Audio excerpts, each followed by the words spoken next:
fourth and final quarter. About to begin. Mainit sa Linbolo natin. High-five tayo, baka nawala. Problema yan. Baka nawala yung init. Tayo masisisi. Kinamayan tayo ni Alin Bulanadi. Ayan, makikita natin. Ayan, tingnan natin. Nako po, Andre.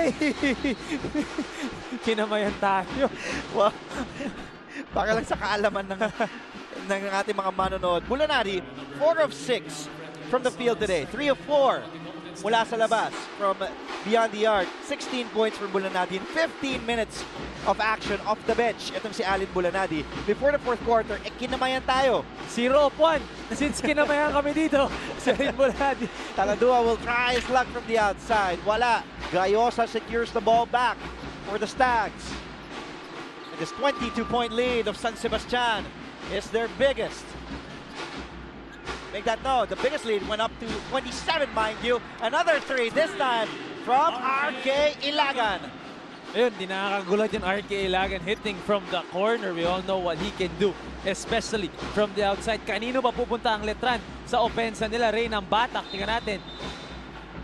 At ito, makakuha siya ng 2 free throws. But credit also the defense, Mikey, nitong San Sebastian.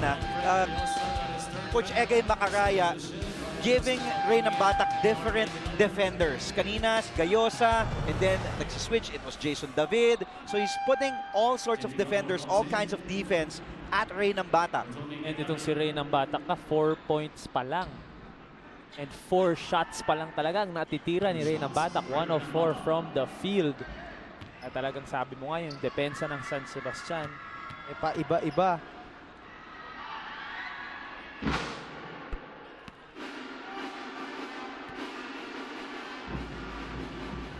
Batak at the line.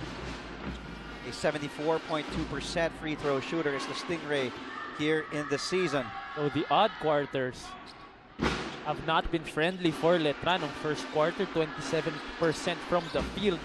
Sabi ko nga, 25-11 ang lamang doon ng San Sebastian. Ang third quarter naman, 23% for Letran. Kaya talagang yung odd quarters talaga, lumaki yung lamang dito ng San Sebastian.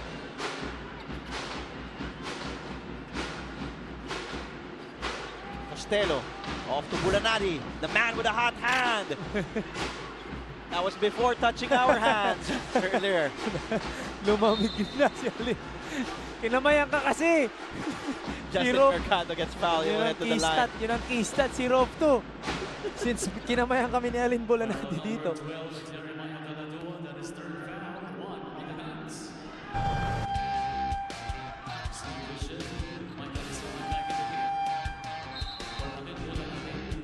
Alisan comes back in for Alin Bulanadi. 3 of 5 in the first 3 quarters was Alin Bulanadi. 60% from the outside. Itong fourth, 0 of 2. After shaking Mikey Reyes' hands. I think that's a stat that Kong Ducanes should look into. David will try from the outside. Wala. Ng Batak gets the rebound. Calvo. Again! Look at Jason David. Really knows when to pickpocket that ball. Alisan, too deep. Kailangan niyang ilabas. Mercado, extra pass to Costello. Says, let's wait. We still have more than enough time to execute a great play. Costello, the kick out to David. 7 to shoot. And Calvo with the steal off to Mandreza. Mandreza attacks. And he will head to the line. Nice aggressiveness shown there for Mandreza, going all the way, full speed ahead. Ang 4 na personal foul. Justin Mercado.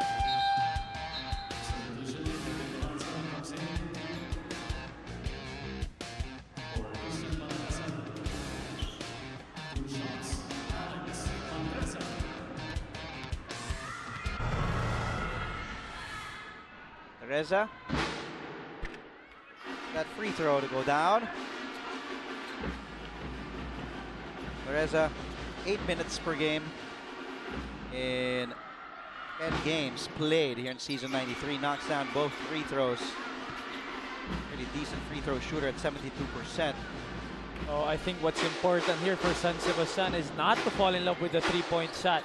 Kung kanina na-shoot nila, if it's open, they should take it. Kaya lang, hindi sila pwedeng ma-in love doon, especially ganito ka-agresibo na ang depensa ng Letran.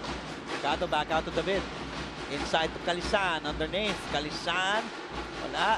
Battle for the leather, mapupunta kay Balanza, off to Nambatak.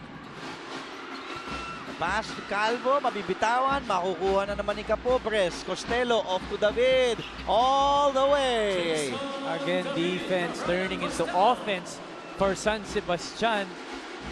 Makaka-fast break na nun ng Letran, na steal pa ng San Sebastian. At ayun, naka-fast break sila sa kabila.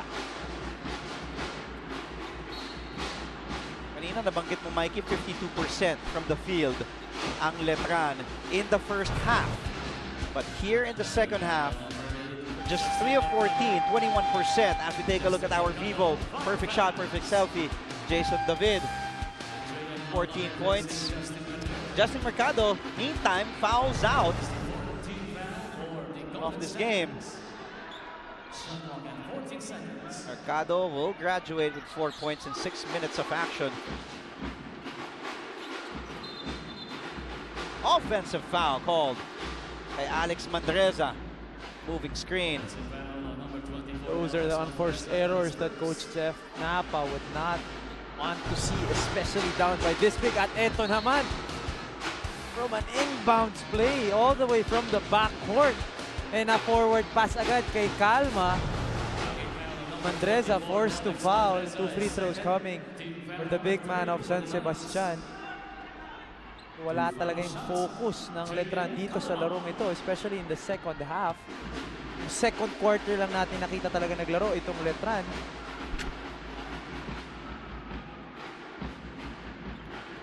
$18 turnovers in total para dito sa Letran. 11 of those 18 EOs came in the second half.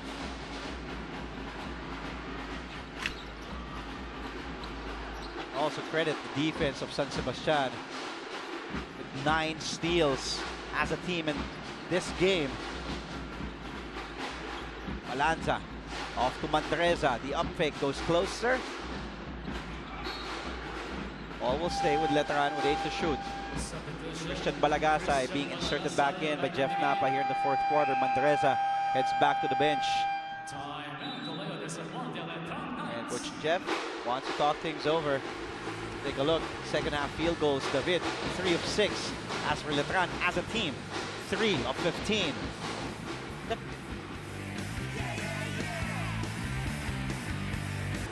San Sebastian currently 6 wins, 6 losses. Let's take a look at the remaining games. At unang bumulagta, nakita ko September 29 against the LPU Pirates. Pero maganda na yung mataas yung kumpiyansa ng San Sebastian dito sa game na to against the Letran Knights before they meet the LPU Pirates. After nun, JRU, another Final Four contender, AU Chiefs, humahabol din sa standing natin. Mapua Cardinals na medyo nagsastruggle ng Perpetual Altas. So, a mix of teams lang ang mga kalaban ng San Sebastian. Of course, they're now 6-6. Baka maging 7-6 na, assuming they win this game. So, it'll be an interesting schedule ahead for San Sebastian. Tingnan natin kung saan sila magpe-place dito sa ating Final Four race. 2 of the 5 remaining games of the Stags will be against teams in the top 4 right now. JRU and LPU. Up next nga will be against the undefeated team, the Pirates of Lyceum. In the meantime, Calisan all alone. And Mike Calisan, that's just his second basket here in the second half. A quiet 11 points para sa leading scorer ng San Sebastian.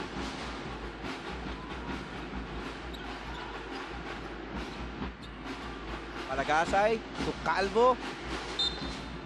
Almost another steal there for San Sebastian. They're just relentless on defense itong San Sebastian. Habang papanoorin natin ang ating Milo, no 3-up, galing move of the quarter.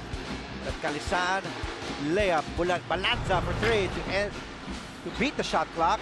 And Calma secures the rebound of Costello ahead to Capobres.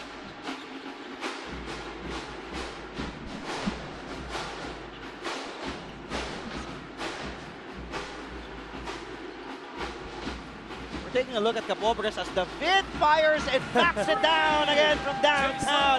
He is feeling it. Jason David.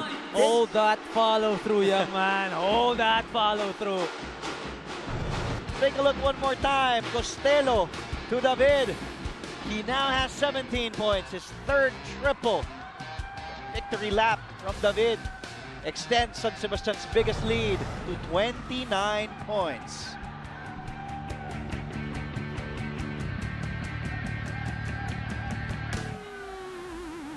Coach Jeff Napa, as we take a look at the remaining games of Letran, Mikey will be against EAC next. And then they will also face LPU and then San Sebastian. Mahina itong sunod. Lady Blazers. May mali lang sa graphics. Di babae kalaban. Pero para din sa Letran, the 4 remaining games, a mix again of top teams and teams that are struggling. So makakalaban doon ng San Sebastian, ang top 2 teams natin. Ay, ng Letran, ang top 2 teams natin, San Pedro Lions and Lyceum Pirates. Nagkamali lang ng graphics. Oh, hindi yung mga, hindi babae yung makakalaban. Not the Lady Blazers, the CSB Blazers. Here's Gayosa, spots up for 3, short. After knocking down 2 triples in the first quarter, he has gone cold. Ito si Alfred Gayosa. The meantime, Gelaria. Off to Balagasay, Taladua. Look at this zone D by San Sebastian with all their long players, outstretched arms. Taladua has to take it. San Sebastian's defense is just unbelievable in this game. Mahaba eh.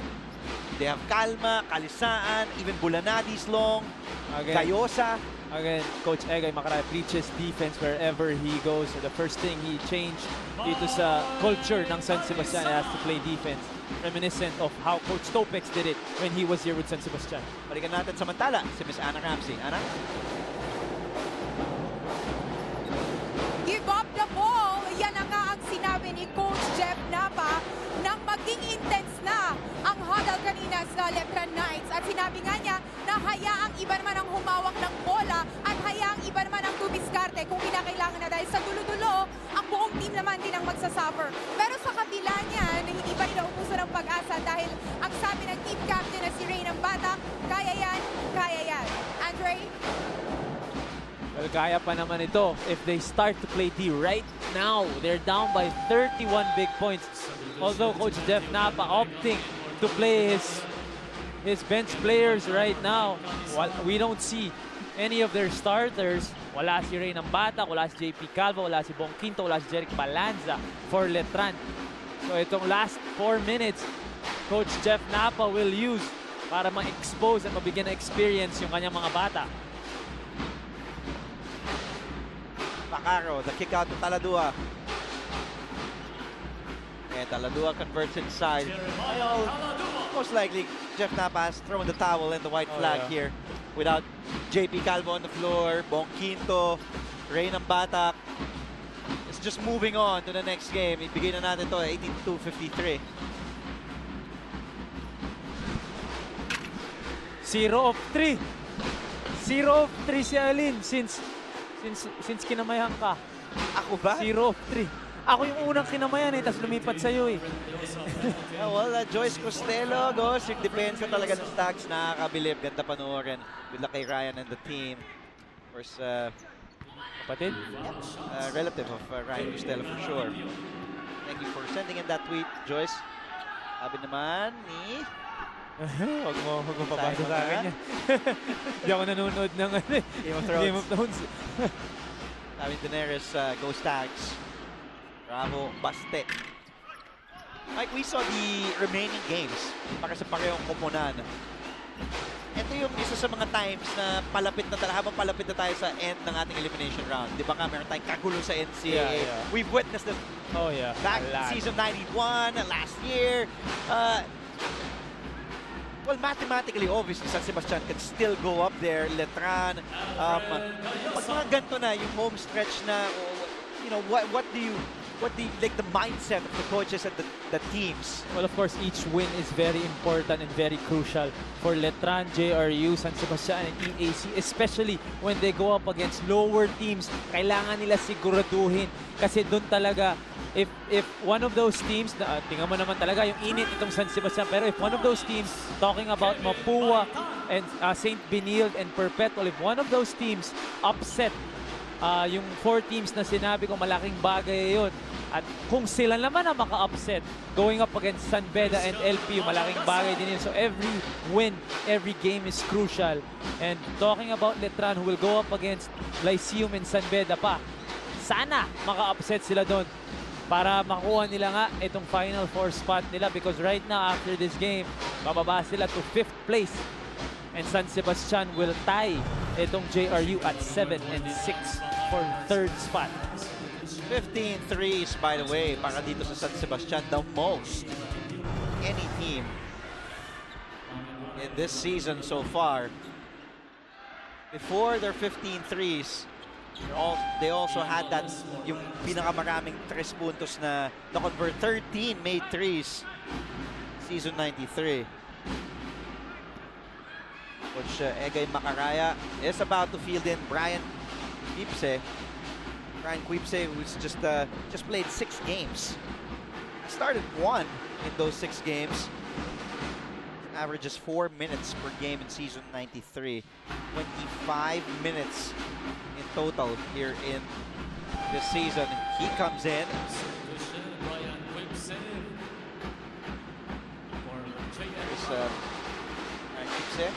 from Isabela.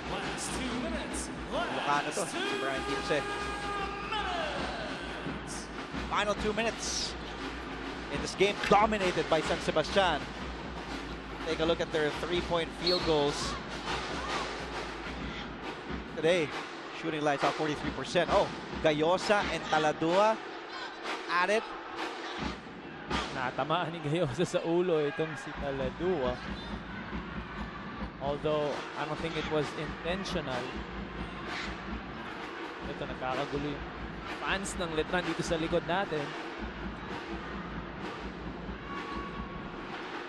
Oh, hindi naman sila sensor dapat yung mga narinig natin. There's Taladua. Not appreciating what happened there. Although, we saw from Gayosa nga, parang hindi naman. Tingnan natin, balikan natin dito. Salamat sa ating replay. Thank you, Director Oleo Campo. There's Gayosa. Oh, straight to the head of Taladua.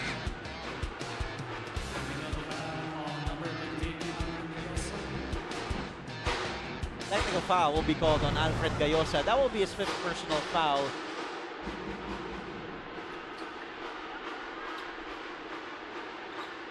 You will never know. Sinadya ni Alfred Gayosa yun, although tinawagan nga ng technical dito. Si Alfred Gayosa. Oh, he's out of the playing court. That's right.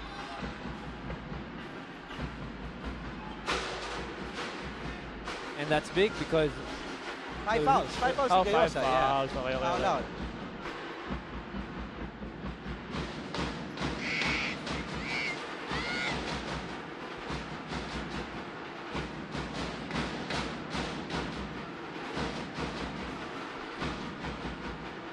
So 2 free throws here for Jeremiah Taladua.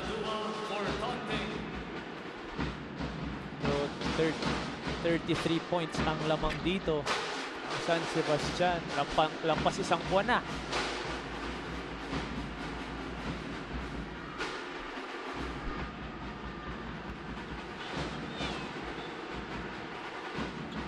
Good afternoon to JP Manan, watching us right now on the SNA. They're also on high definition. It's channel 166 of Sky Cable.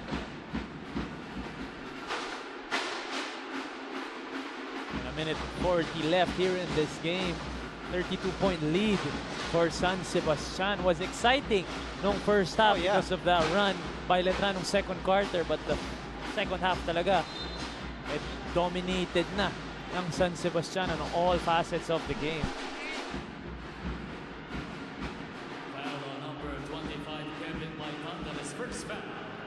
Here we talk about ng second quarter nga, 12 of his 14 points. Bong Quinto also with 6 rebounds and an assist. Our Vivo player profile. Sayang, kasi nga, nung second quarter, 12 points coming from Bong Quinto. Kaya lang, hindi na siya nakascore nung second half. So the adjustment of San Sebastian coming out of the dugout was to obviously stop the main gunners of Letran, namely Reynang Batak, JP Calvo, Jeric Balanza, and Bong Quinto. Michael Lakin gets fouled by Alex Manteresa. I was having a chat earlier with our Sultan of Stats, Pong Ducanes. Tinawagan daw ng disqualifying foul si Alfred Gayosa. Well, he was asking kung sino yung susunod na kalaban. We all know San Sebastian will face LPU next. So will he be suspended? Baka according to Pong, kung disqualifying foul. Yeah, because he's not on the bench anymore. That's right. Oh, he still is. Kasi yun yung tricky dahil I was asking if he was ejected because of what he did or because of his 5 personal fouls. Kasi No. That's why I saw the referee was pointing out of the playing court. So right now, looking at the bench, wala dun si Alfred Gayosa. So that will be big for San Sebastian going up against the LPU Pirates without one of their main defenders in Alfred Gayosa, who will probably be tasked to guard itong si CJ Perez. That's right. Malaking bagay yun, especially leading by this much at nawalan ka pa ng player for the next game. Here's a 3 from the corner by Quipse, wala. That's the first thing San Sebastian will ask after this game is Alfred Gayosa suspended for their next game against LPU. At itong LPU nasa tunnel pa sa likod ng San Sebastian. Baka dumaan pa doon itong si Alfred Gayosa. That's right. LPU will face San Sebastian next. There's Alfred Gayosa. Gayosa knocking down 2 triples way back in the first quarter. He had the hot hand. Has 9 points. He did foul out, and he was also called for a disqualifying foul for hitting Jeremiah Taladua with a basketball straight to the face. Well, he was claiming it wasn't intentional. And mukhang disqualifying foul nga kasi nakita ng referee na nandun pa. So he's really out of the playing court supposedly. Nakita kasi din natin yung mga officials nga na Na-close up ni Derek Raul de Ocampo. Nakita pa eh. Nag-react yung ating officials table na ba't wala pa daw sa locker room. Oh. Malaking bagay yun, Andre. Bernabe for 3. So we're in the finishing touches again. San Sebastian's next game, Mikey, will be against LPU. Mahina lang ang kalaban sa San Sebastian next game. That will be this Friday, September 29. Are knocks it down. Di pa tapos. Let's see. Gusto pa labutin yung century mark of 100 pero hindi na abot dito as Bernabe fires. Sweeps it with the board. So they will end this with 95 points. Para dito sa San Sebastian. 64 for Letran. Big win for the San Sebastian Stags led by Coach Egay Macaraya, who is still not happy with a 31-point win. They now tie JRU for 3rd place. Ito namang Letran Knights. I'm sure Coach Jeff Napa is very frustrated with this loss. Bumagsak nga sila to 5th place behind the EAC Generals. So that log jam right now between the Knights, the Bombers, the Stags, and the Generals. And nasa ilalim na itong Knights. There's the final score again. San Sebastian prevailing by huge margin, 95-64. Let's check who our checker for PGM Tangkad Sagad scorer of the game is, and none other. Alin Bulanadi. Or David. It's Jason David. Hindi na David. kasi nakashoot ng 4th quarter si Alin Bulanadi. Wala nung kinamayan ka. Jason David. 17 points. 17 big points. Known as a defender. And he still was the best defender out there with 4 steals in this game. Although he's scoring 17 points coming from the defensive end also. Yung mga puntos niya sa malaking bagay yun for Coach Egay Macaraya and the San Sebastian Stags. It was 54% from the field as well. To si Jason David, 54%. 7 of 13 from the field. Also knocking down 2 triples para dito sa Kapampangan na si Jason David, 6'2", forward. And you did mention yung 4 steals wala dito. But that was also huge para sa San Sebastian, forcing Letran to 21 turnovers today ng defense ng Stags. Congratulations to you, Mr. Jason David, our cherry for PGM. Tangkad sagad, scorer of the game. Up next, it will be the 6 and 7 Emilio Aguinaldo College Generals taking on the 13 and 0 Lyceum of the Philippines University Pirates. There they are, still undefeated. Let's see if they can get win number 14. JV Marcelino, JC Marcelino, and company ready to take on the Generals. It was an exciting game in the first half. It still was up until the end, but San Sebastian just trampling over Letran 95-64. Mike's a pleasure working with you. Thank Welcome you, back to the Andre. Philippines. Thank you.